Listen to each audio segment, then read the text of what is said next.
Edonia Radio, reportage. Marjorie Bélanger. Zoom aujourd'hui sur le Surgères Brass Festival, mais pas pour vous parler musique, pour vous faire découvrir un autre aspect du festival. Durant une année scolaire, le Brass Festival travaille en collaboration avec l'atelier Cyclable et le lycée polyvalent du Pays d'Aunis pour construire du mobilier, des objets de décoration. Déjà l'an passé, les élèves en menuiserie et bénisterie avaient fabriqué un totem que l'on pouvait voir entre les deux scènes. Fort de ce succès, la collaboration continue pour l'édition 2026. Avec nous, Géraldine Billot, coordinatrice du festival. L'idée du festival, c'est aussi de mettre en avant le savoir-faire local, donc Cyclable, et le lycée paraissait être une évidence. L'idée, en fait, est née l'année dernière avec le totem, qui était en plein milieu des deux scènes. Il y a deux scènes au festival, la scène des Douves et la scène du parc.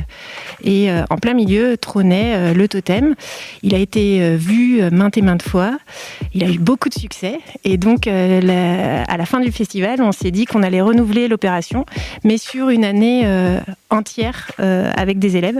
Donc, on a commencé à travailler avec plusieurs classes, CAP, ébénisterie, menuiserie et BMA, brevet des métiers d'art, autour de plusieurs thèmes, le mobilier, la signalétique et la décoration. Voilà, l'idée c'était de faire un travail sur le long terme, englobé dans une année scolaire et dans un projet pédagogique. C'est avec l'atelier Cyclable que les élèves du lycée polyvalent du Pays d'Aunis travaillent. Pierre Vincent, responsable de l'atelier Cyclable, nous explique la façon dont ils ont collaboré. On accompagne à double titre le festival. D'une part, en tant que Cyclade autour des déchets, on accompagne le festival dans sa démarche éco-responsable sur la réduction des déchets, le tri sur le site, et puis sur les équipements qui sont des équipements réutilisables, donc tout ce qui est signalétique l'an dernier, et là mobilier, type assise, manche debout, qui vont être réalisés en matériaux de récupération.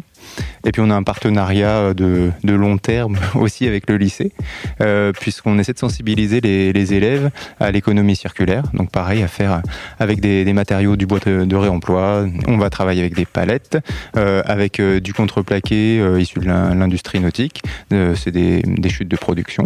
Du textile aussi qui vient de l'événementiel. Donc c'est aussi une seconde vie pour ces matériaux-là. Voilà, le rôle de l'atelier Cyclable en lui-même, c'est de donner déjà un espace de création, donc un lieu où les élèves sont venus en début d'année pour commencer à dessiner. On partait d'une page blanche, donc moi je les accompagne en tant que designer aussi à la conception. Et puis ensuite, dans la fourniture de matériaux comme on disait, et puis dans les ateliers et outils partagés dont ils disposent. Donc on a réalisé une grande partie au lycée avec les ateliers et les outils du lycée, et une autre partie ici avec en mettant à disposition les scies, les perceuses, la quincaillerie, voilà.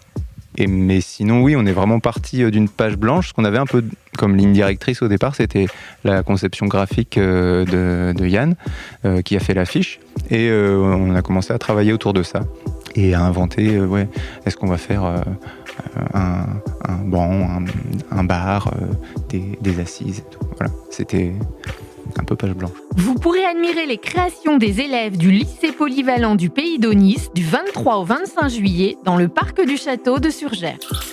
Edonia Radio.